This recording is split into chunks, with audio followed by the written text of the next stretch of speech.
So with that as a backdrop, I want to introduce Sudhakar Tomar, who is our moderator for the Global Pea Panel, to talk to you about what is happening in the world of peas. Sudhakar.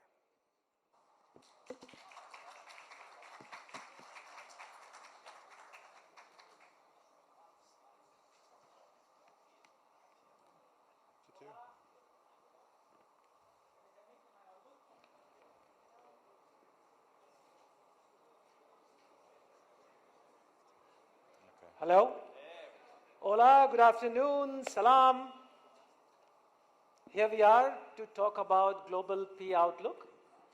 But before we start that, let me call my expert panelists, Quinton, Stewart, Anurag, Tulshan, Cem Bogusoglu, Antonina, Mr. Meng, and Faisal, Majeed. Please take your place and then we start.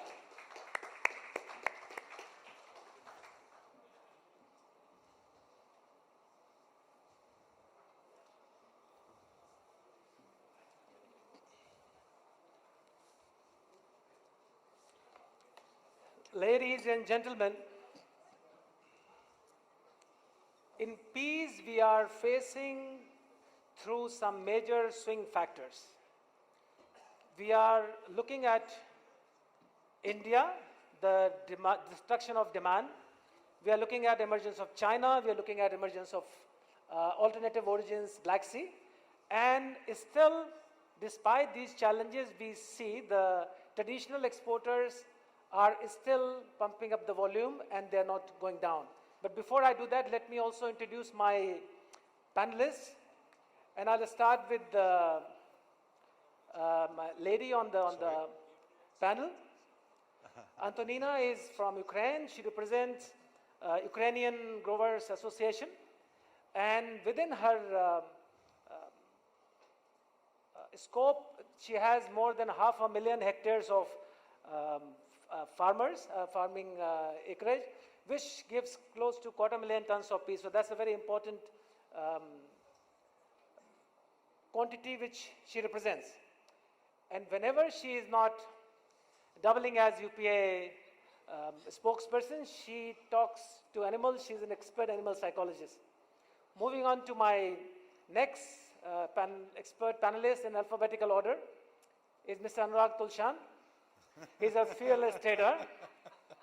Whenever you see him not trading dangerously or being a veteran of the brokerage industry, he's an expert tiger trainer. Moving on to Cem Bogusoglu. He's a trader with a Swiss multinational specializing in Black Sea exports of yellow peas. And he's a lead guitarist in a Black Sea band, and the proof is right here. Moving on to David Chen. Unfortunately, he couldn't be here because today he's suffering from laryngitis.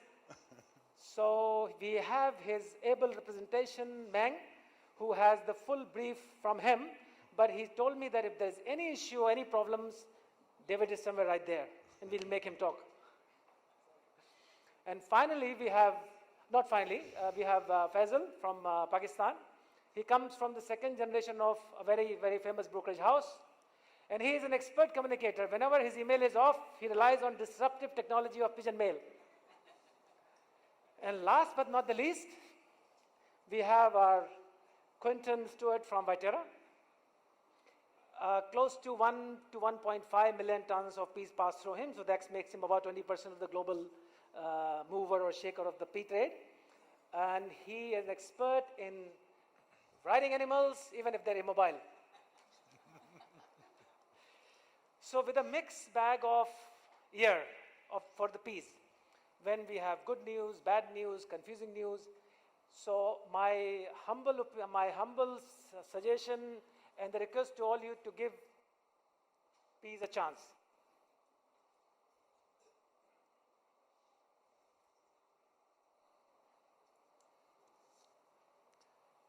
Just quickly to go on the peas, if you see all these versatile dishes, soup, sausages, snacks, the common factor in these dishes is yellow pea.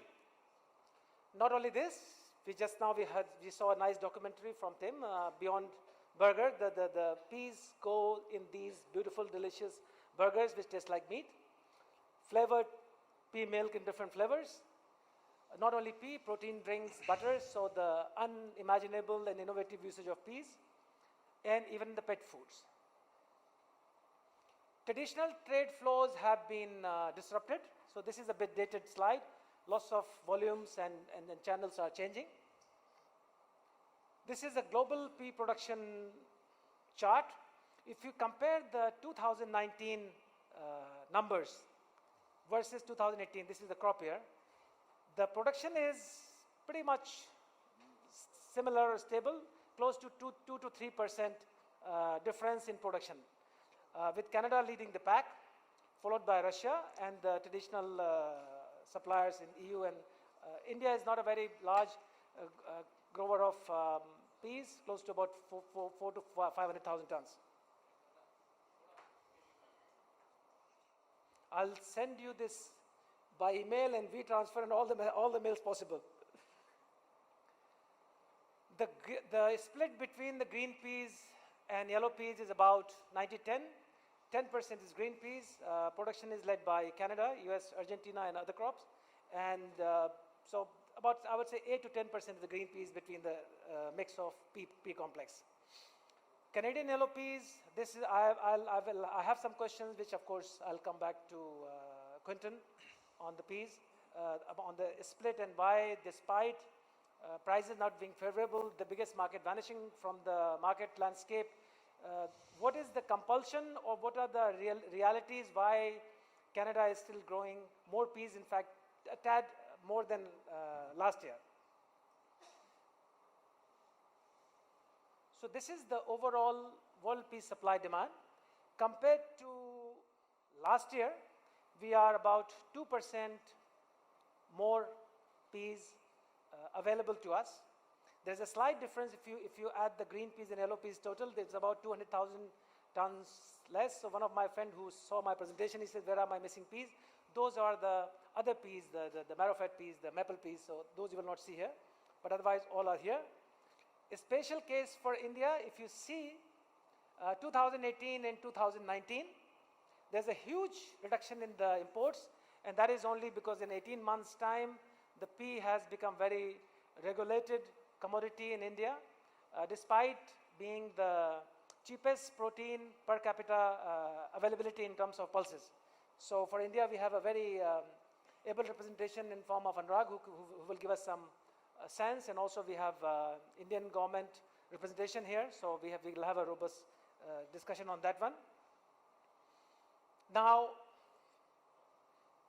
the biggest question, we come here, talk about numbers, some of these numbers, we agree, we don't agree, so I strongly encourage all my panelists to disagree with all the numbers, give us some sense, and then finally arrive after question and answer, we arrive on a price band or consensus, so we will try to have a, if we can take up to that challenge, we'll try to have a live auction for a small quantity to get into the sense of a pricing point. So I should start with the biggest producer. Despite demand not being there so much, of course, Canada this year, if we look at despite these problems, Canadian, I think, exports are more than or similar to last year. What is the compulsion to grow more peas? Yeah, I guess I'd start out by saying I don't necessarily agree that there's not demand for Canadian yellow peas. We've seen our exports maintain a good pace. We're on track to exporting just about 3 million tons again this year. If you look at it from the perspective of growers, they'd prefer probably not to be pricing themselves into a feed ration because likely that means not great returns for them. Tim kind of stole my thunder a little bit in talking about the Beyond Meat story, but there's that. There's also pet food as well that we've seen grown significantly in North America. We estimate that market and demand at over 200,000 tons a year now for pet food alone. So that's another avenue for us to be exporting to. We have seen Bangladesh pick up some of the slack as well. So there is good demand for Canadian yellow peas. I think when you look at it from the grower's perspective, last year as well as this year in terms of returns, yellow peas were still competitive. We've obviously had some political issues with China of late that dropped down canola returns and canola pricing. So you know, that's a factor as well. But rotations are a big component of why growers continue to grow yellow peas and will continue to grow yellow peas. And as we see some of these stories like Beyond Meat taking off and we get more domestic consumption and demand, we have Roquette as an example coming online at the end of 2020, and they're saying that their consumption will be over 100,000 tons as well, with more plants also expanding. We're going to need all of these acres, and agencies and groups like Pulse Canada and US Dry pea and lentil groups have known for the last decade that we needed to expand our markets, expand our demand sources as well, and now it's kind of coming to fruition, all of that work. So we're also excited in Canada, we're excited as Viterra to participate in that, and I don't see Canadian growers going away from yellow peas anytime soon. And Quinton, are you okay with these production numbers, or is there any revisions you want to make from the Canadian production and export perspective? Yeah, I think for yellow peas specifically, I think your number was likely where we were targeting things about a month ago. That would reflect the acreage of roughly 4 million acres is what we had in there. I think many of the panelists on other panels have said that subsoil moisture is insufficient in Canada. We've had a lack of rain, so we've probably trimmed that a little bit. I'd say right now we're on track for about 3.6 million tons for this coming year. I think that's still a realistic goal with some rain coming hopefully next week in Canada. We heard that last week though also, so we'll see if that actually does happen. And on the green pea number, I think it's a bit outrageous. I'd say it's quite high. Right now, if there really were that many green peas in Canada, we wouldn't have to pay the grower the prices that we are paying them. So I strongly disagree with you on that one. I love disagreements. Anurag, the biggest elephant of consumption in the room. When is India going to come back in the market? If yes, when and how much? Good afternoon, ladies and gentlemen. Basically, Sudhakar, India, I don't think will be entering the market very soon, because there has been a marked shift in the policies of the Indian government from 0% duty, which was prevailing for many, many years, and lots of cargo coming into India, as high as we have seen 3.5 million tons of yellow peas being imported in a single year. The government basically felt that yellow peas was the biggest villain, which was not actually allowing the other pulses to go up. As a result of which, farmers were being driven away from pulses and they were reluctant to grow more pulses. So over this period of time, the Indian government has basically now clamped down on the imports of peas through quantitative restrictions as well as higher tariff rates to dissuade the imports into India for yellow peas.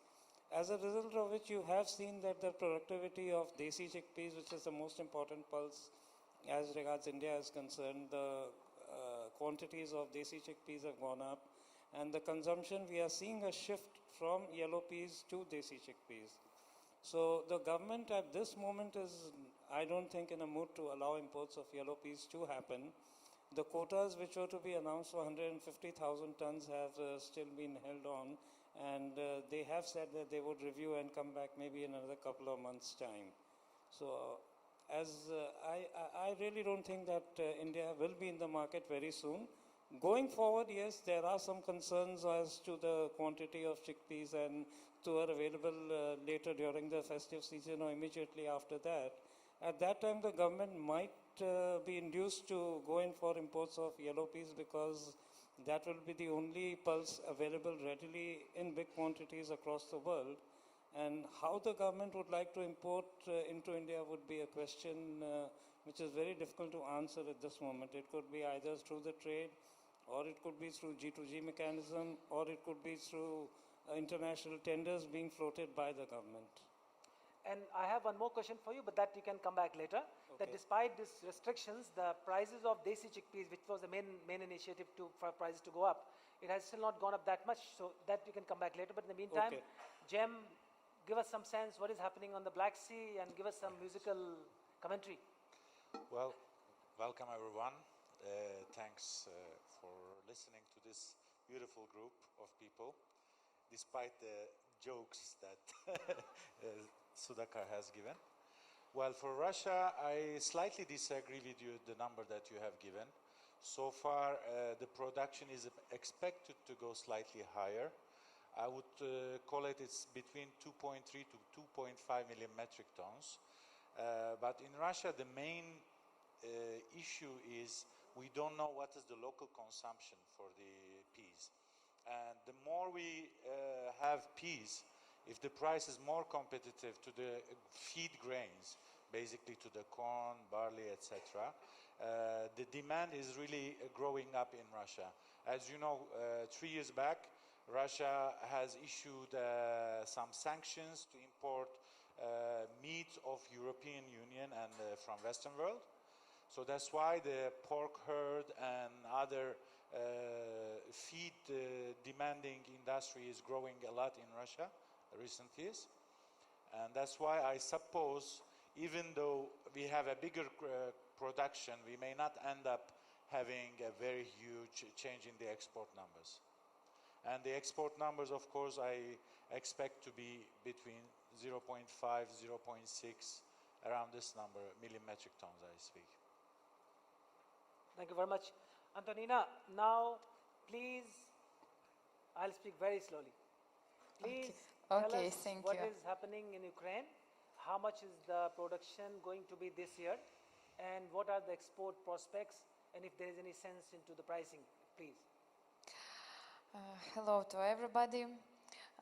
First of all, I want to tell that Ukraine is number 1 in the world for sunflower oil and sunflower meal, number 2 on rapeseeds, number 3 in a walnut, number 4 in a corn and barley, and number 5 in a wheat. And we believe we will maybe number 5 or 6 in a pulses. But in 2018, we exported 600 metric tons of peas. And the harvest area was 220,000 hectares. But this year, we decrease our harvest area to 300 hectares. And our harvest, we will think, will be approximately 700 metric tons. The main destination 2 years ago, it was India. But in 2018, we exporting too much in European Union, in India, Bangladesh, Pakistan, Turkey, Yemen, Kenya. And this year, we think 40% of our exporting will be to European Union, to many countries, and Asia. And I think if we open market to China, it will be more. That's a very interesting development you're talking about. We'll come back to you on that one. Meng, please tell us what is happening in China, the savior of Canadians in last year. Please. Good afternoon, ladies and gentlemen. Thank you very much. It's my great honor to get the possibility to share some situation with Chinese market for peace. Actually, now China is the largest one from Canada. Last year, we import from Canada total around 2.02 million tons from Canada. This is the number 1 country. The second is France. We import 30 million metric tons. And another is Australia. There is 13.5 thousand metric tons. Last one is American. American last year we import from 12,000 metric tons. Compared with 2017, it's reduced 36,000 metric tons because the tariff increases. Those are very encouraging number, and we always need different forces in the market to balance the supply and demand. And ladies and gentlemen, here on this juncture, I must tell you that yellow peas is also a very interesting crop. This is probably the only crop where all 3-4 major superpowers are in the play. Russia, India, USA, China, and more are coming. Faisal, yellow peas is a very, very special item during Ramadan time. Yes. So tell us something, what is happening in Pakistan. Do you see more dependence coming from Black Sea? Because we see a big portion of the demand is being satisfied from the Black Sea origin. Yeah, thank you, Sudhakar. Hello, everyone. Yellow peas is not a very premium product for us, but we consume a lot, about 200,000 tons for a safe guesstimate. Most of it is coming from Russia, Ukraine, Black Sea region, because the prices are always $20 to $25 cheaper than the Canadian origin. But they provide a premium quality, but what we consume it is as make it dal out of it and process it. So after the processing, it doesn't matter it's Canadian or Black Sea. So the consumption goes into flour-based products and dal. So that's how it goes. So our market doesn't give a premium that much of $25. It's hardly $5 we'll get from the local market. This year what happened was people were losing a lot of money during the year and a half, and they did not book much of yellow peas. But that gap came in just before Ramadan time. So people were able to make a little money on that side. They were not doing well on the other products at that time. And during Ramadan, there's usually a better consumption of flour and the dal. So they start processing 1.5 months before Ramadan, and so that it can go through the supply chain to the retail market and to the end consumers. So during that period, the demand was there, and people made some money out of it and started booking more of Black Sea region yellow peas. And Black Sea has been a very good supplier for us in that manner, because if you want 10 containers or 100 containers, they are always available. So that's about it on the Pakistan side. So I have just a couple of questions, one for Quinton, and then of course we'll leave the floor for all our audience and delegates, who I'm sure have many interesting questions. So with the emergence of Black Sea as a major supply source and as a major competition for North America, especially in terms of improved quality, good logistics infrastructure, and also now the threat, or not the threat, the interesting development between increased friendship between Ukraine and China and Russia and China. Are we nervous from Canadian exporter point of view? Nervous isn't probably the right way to describe it, but concern is maybe part of things. Aware that that's a reality. I don't think anybody in this room believes that politics are going to be going away from global trade anytime soon. In some cases, that can be an opportunity for Ukraine. In some cases, it's to the detriment of export opportunities. So. In saying that, whether you want to talk about lentils or you want to talk about peas, these origins, if it's profitable, are going to continue to grow pulses. That's our full expectation. In the same breath, global population continues to grow. Consumption continues to increase from immigration and migration, as well as the products that you've listed there as well. So the reality is we need all of these acres.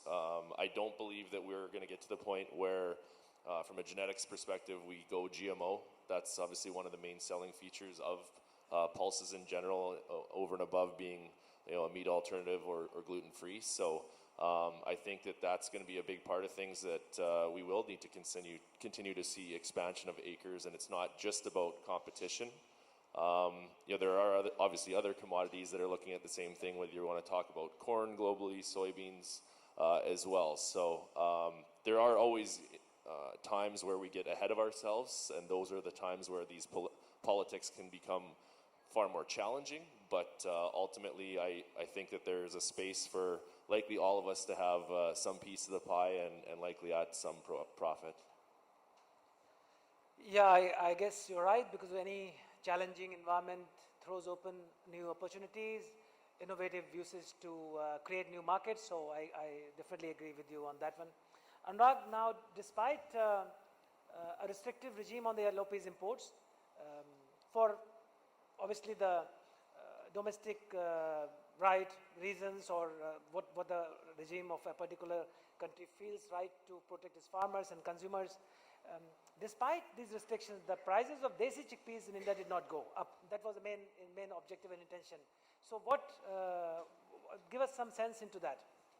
Basically, I do not fully agree to what you say. The prices have marginally gone up, and the main reason why the prices didn't go up earlier was due to the fact that 2018 we had a very large desi chickpeas crop. As per the government figures, they were almost 11 million tons, which is really much bigger than anticipated. And we have seen a shift in demand almost to the extent of 30%. And shift in demand takes some time. I think going forward, once we come closer to the festival months and post the festival months, once we come around our sowing season around November, I think we'll see a further rise in the prices. And already a lot of mills, the small mills which were actually totally dependent on yellow peas and were milling peas and making split yellow peas and pea flour, they have all converted, most of them have now converted to desi chickpeas. So this transformation has happened gradually and it will take some more time, but going forward, I think you shall not see the levels where we are seeing right now. As it is, the levels of desi chickpeas are around the MSP levels in India, and I see a marginal increase in them as we go forward. That's very nice and comforting to know.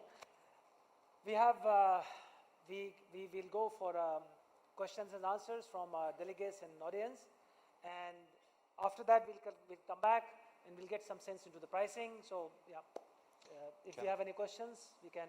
Can I add just something? Please. So talking to the shifting of the demand, I think more than shifting, there is a new industry developing, which is the pea protein. So in the recent studies is showing that until 2025, the pea protein demand of peas is going to be 4 times higher than today. So they think, okay, the political issues are always there, but as an industry, we have to find a way how that we can make the use of the peas in other parts. So the peas traditionally were only the main pulses supply, but now in the recent years, as all of the market participants here know, there is a feed demand and as well as the pea protein demand. So the peas are really advantageous product to be for the flexibility that they provide to the farmer, to the exporter and the importer as well. And since you are on that point, let me go with this question. It's about EU, that in the Spain and the Med area, the Black Sea has become a new consumption. How sustainable is it? And how do you see the demand? This is a very interesting question because we didn't cover EU in this one. From the Black Sea, yes, supply flow to EU, how sustainable that is, considering it's a new supply source for you? Well, for EU, if we are talking specifically, again, it is going to depend on the local feed consumption and the other feed grains values. If the feed grain values are going to be high, Russia and especially Black Sea, let's say, together with Ukraine, will be the main supplier of peas as a protein for the animal feeding. And the farmers so far are really happy with the return. And of course, it will depend it's a lot rotation, on the. You know, basically. It will also depend a lot on commercials, depending on the prices of the competing animal feed ingredients and the crops. Definitely. Antonina, a very interesting question has come for you, which I think you'd like to address. Is what is the status of the FITO agreement between China and Ukraine, and how long will it take before I can start exporting Canadian LOPs to China? Or sorry, Ukrainian and Russian LOPs to China. Yeah, very nice question. Yesterday, we start to speak with Chamber of China Commerce about this question because it's very important and interesting to open China market. And now, today, I believe we will sign MOU memorandum of understanding between China and Ukraine. It will be first step in this, I think and believe, not so long time, because our trading companies want to start to work, and I think also Chinese companies want to start to buy this year. We work hard, and thank you for thank you too much for Global Pulse Confederation, because it's on this field we start and to promote and to open this market. I don't know, maybe it will be this year, thanks to God. That's very nice. So about 6, 7 to 8 months. That's a reasonable time. We all can live with that. Yeah, because when two sides want something,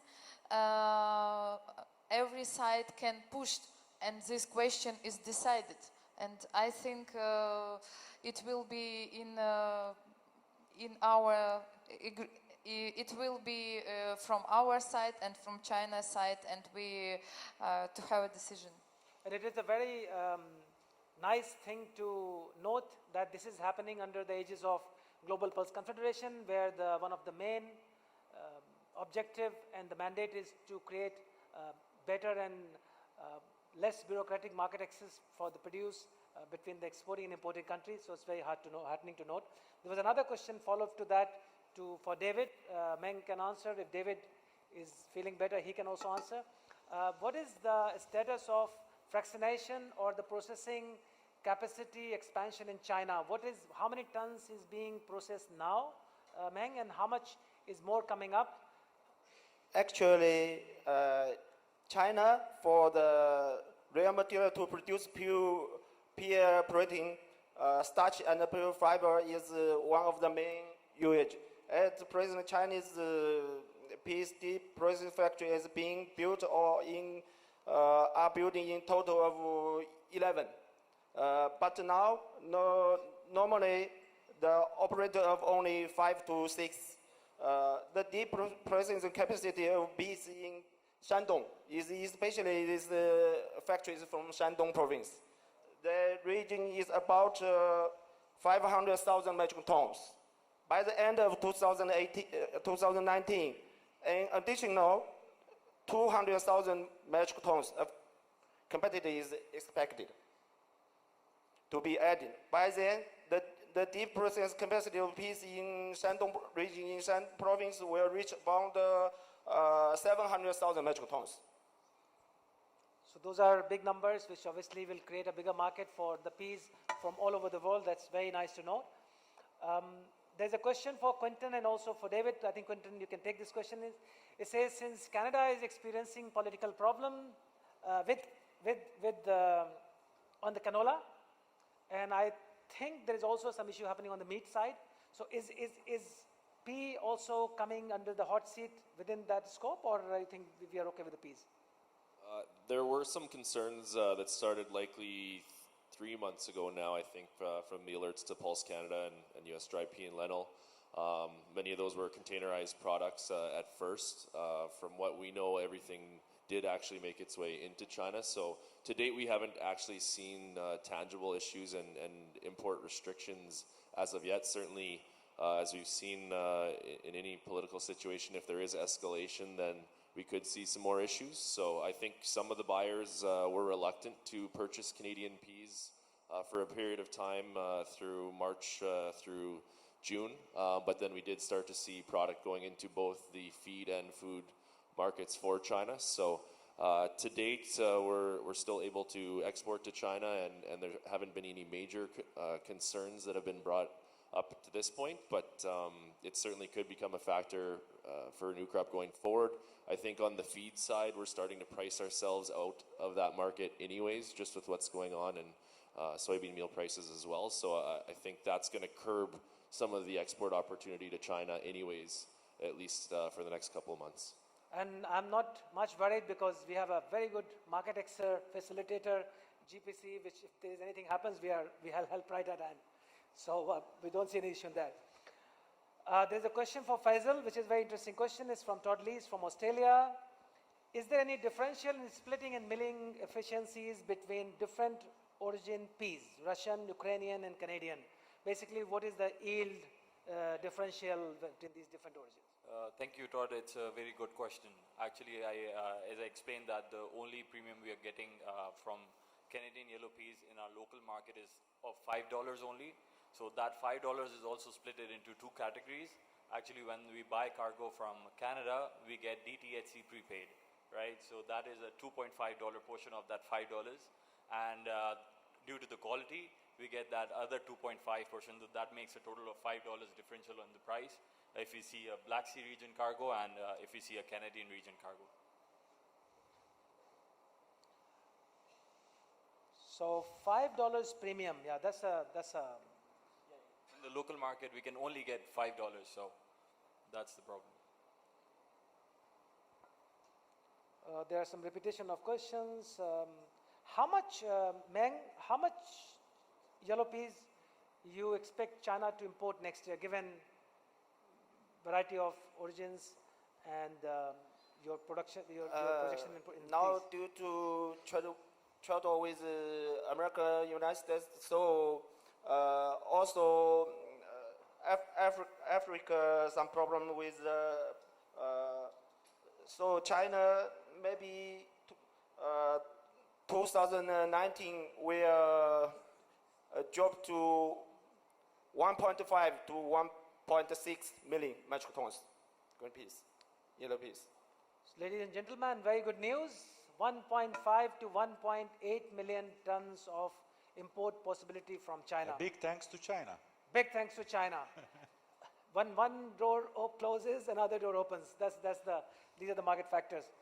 Quinton, one quick question. What is the number on the new crop green peas production in Canada, which is the biggest production? We saw acres increase about 15% this year in terms of sowing in Canada. We've seen about a $2 a bushel discount, or roughly $70 a ton in grower bids. So today you're looking at pricing of roughly $390 CNF to Indian ports for green peas. As I mentioned, I think the yields could drop off a little bit here going forward. Obviously, quality-wise, we're hoping for good quality, but that will be determined more so at harvest time in terms of bleaching.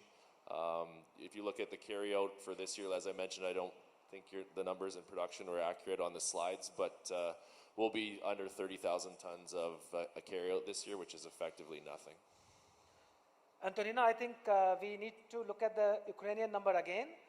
29, basically this year, 2019 and 20, what was your production number again? I think because there is a discussion between, I spoke to a couple of people and there was a difference from 10% to 30% in production number. So what is your number, production number from Ukraine this year? I think if we will open China market, if the price is increased, we can grow in maybe on like 2018, it's approximately 420, 450 thousand hectares, and take a crop maybe 800, 900 thousand metric ton. So 8 to Yeah, 900,000. if situation will be good and price is increase. Excellent. There is another very interesting question. What is the percentage size of pea protein starch industry consumption for Canada supply?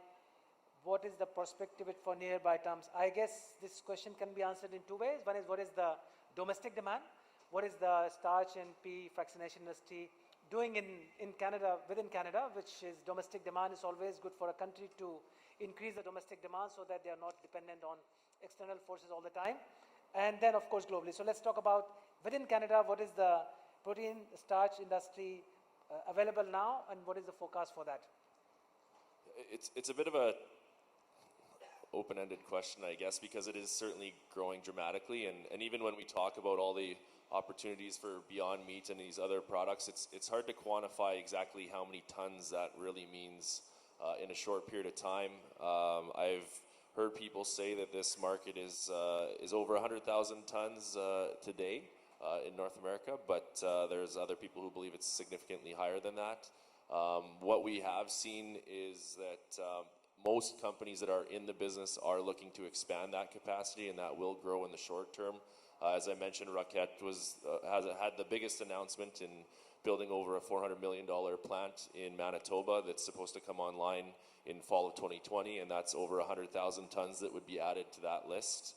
One of the biggest things with that, though, too, is that it is a big investment that companies have to make to have a real significant and tangible amount of put through their facility. So as an example of Rocket, I mean, that's not a small investment to actually produce some significant volumes. And when you talk about these food companies and their labeling, they require that supply also to be sufficient so they don't get in trouble on that down the road. So it's kind of a cart before the horse discussion a little bit here as well. But I think when you look at the short-term opportunities, there's even today demand for likely more than 400,000 tons in this segment. It's just a question of getting that bricks and mortar in place. And again, to go back to Tim's presentation, and I guess you'd call it a commercial from the last segment, there was an article out yesterday from Reuters saying that for Beyond Meat just alone, that they expect to have sales to McDonald's of over, $750 million.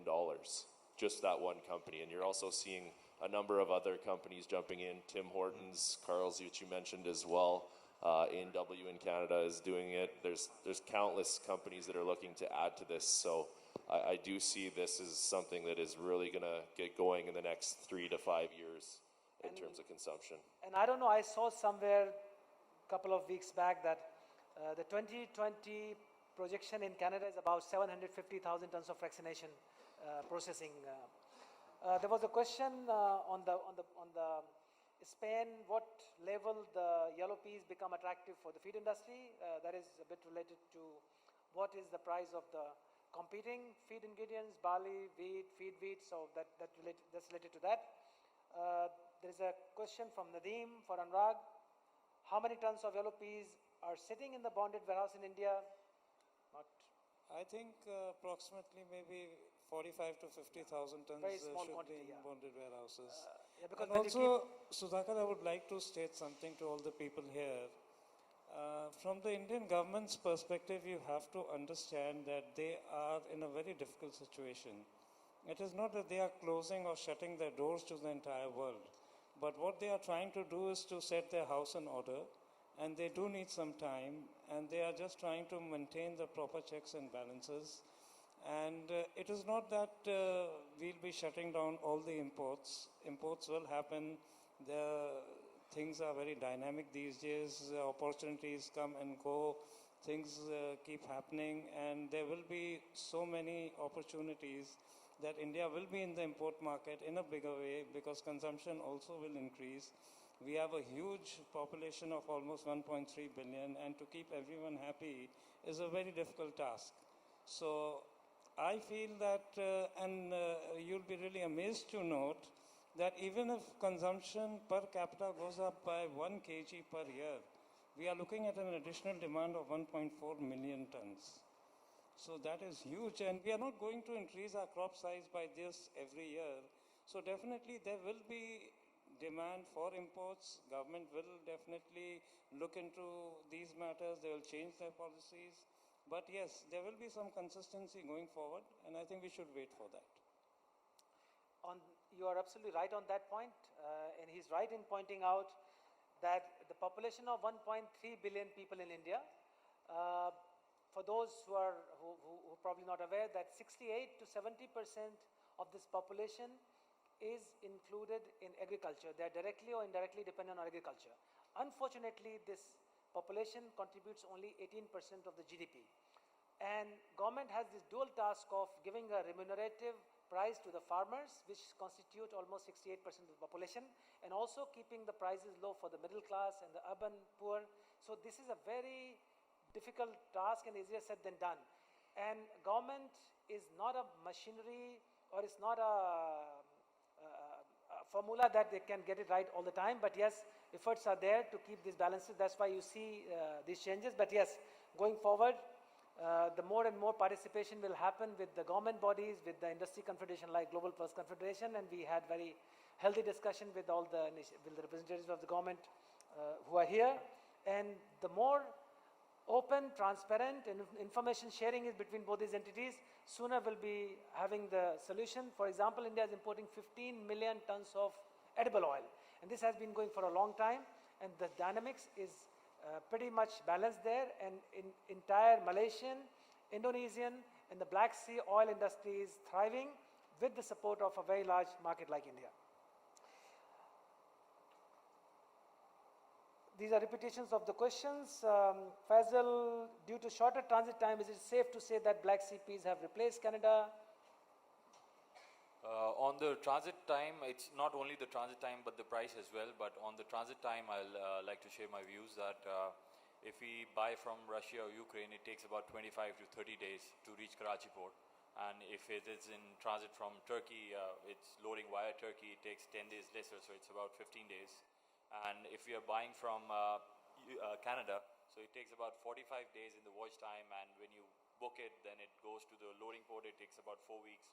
So it's a much longer time on the shipments rather than buying it from Russia and Ukraine. So in this volatile market, it is quicker to get yellow peas from this side of the region. Yeah, so it's a mix of transit time, quality, and the commercials as well. We'll take some couple of questions quickly.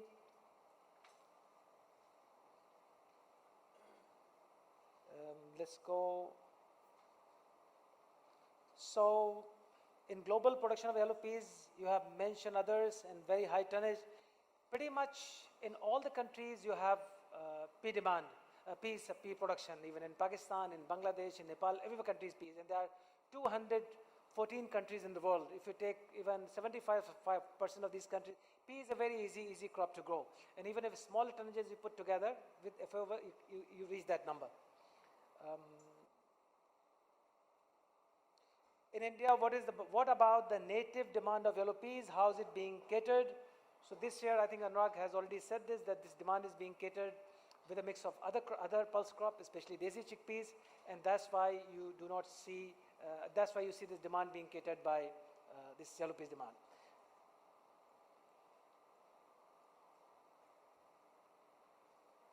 I think I need to go back.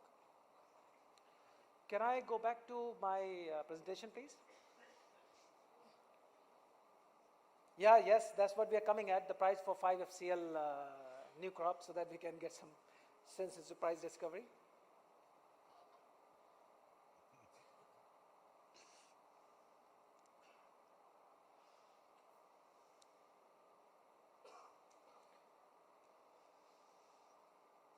So what we will do now is I will dare my panelists that please give us 5 containers bid and offer. And this is not going to be bid and offer where you just say, oh, this is my price, or this is what I feel my FOB indicative price.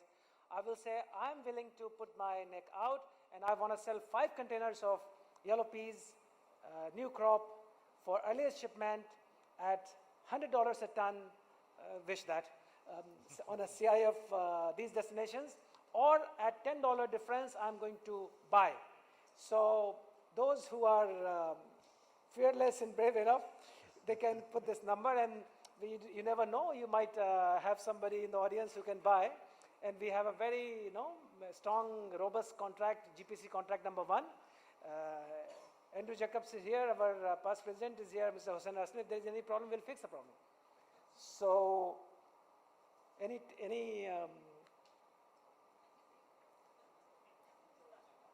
later on, if you don't want to give a price band, you can also give your FOB indicative. That is also, that's a poor settlement, but nonetheless it's settlement. Here you go. I think I can offer 5 containers. But maybe he will offer more competitive, Let's see. Right? Let's see the premium. I hope I don't offer more competitive. Quinton, mind the premium for $5 between Black Sea and Canada. Canadian, I'll do the low price of $299.99. Ooh. That's FOB or CF? CNF. So $5 less is the Black Sea then. Isn't it? Faisal, would you like to take a dig? I would be a safe buyer at 265 for the new crop. It's a safe buy from the Black Sea region. That's what the Brits are coming nowadays for the new crop. So I will be a buyer at that price. At 265. And Yeah. what will we sell it at? I think the selling is 275. Yeah. We have a live bid Yeah. of a 265 seller and 275 buyers. Is there anyone who wants to match his bravery and at least give a round of applause to him? He came out, he gave you a live bid. Gentlemen, 5 containers of new crop, any origin, earliest shipment, I would assume it's Black Sea because that's going to be the... You have it Black Sea firm origin. though. You have it firm already. Is it a firm offer already? It's a firm offer. It's like if I get your support and you sell me at So- 270, I'll sell it about 275. Oh, we have a bidder there. Yeah. Can you please stand up, say your name, I can see you. Oh, excellent. It's Tala Mubayan from Victoria Trading. So, Tala, you want to sell, you want to buy? She wanna Buy. So, 275, would you like to improve your bid or to make him happy because to encourage his bravery, or 275 is good enough? Okay? So, 275, there is no role of the broker? There is no broker here? So, gentlemen, not a notional bid, it's a proper bid. It gets confirmed, 275, new crop, yellow peas, Black Sea, terms are there. And I wish you happy business. We have another bid. Five. I'll buy at 375. Subject to a condition, Indian government abolishing the duty. Bangarji from Singapore, my old friend, I think that is something which is not going to happen. If 50% of the duty stays for the oil for 15 million tons, when any government, any regime takes these billions of dollars off in revenue generation for the country, that's not going to happen. I think origins and market has to come and give this kind of cushion. So I think, is this subject to or is confirmed? Then I think we have to resort to GAFTA contract, GPC contract number 1, subject to sample is not going to happen. 5 container sale is concluded. Ladies and gentlemen, these were my sources, so I'll take your disagreements to them. I'll fight with them, responsibility is not mine. And I hope you find peace. Very good. Thank you, Sudhakar.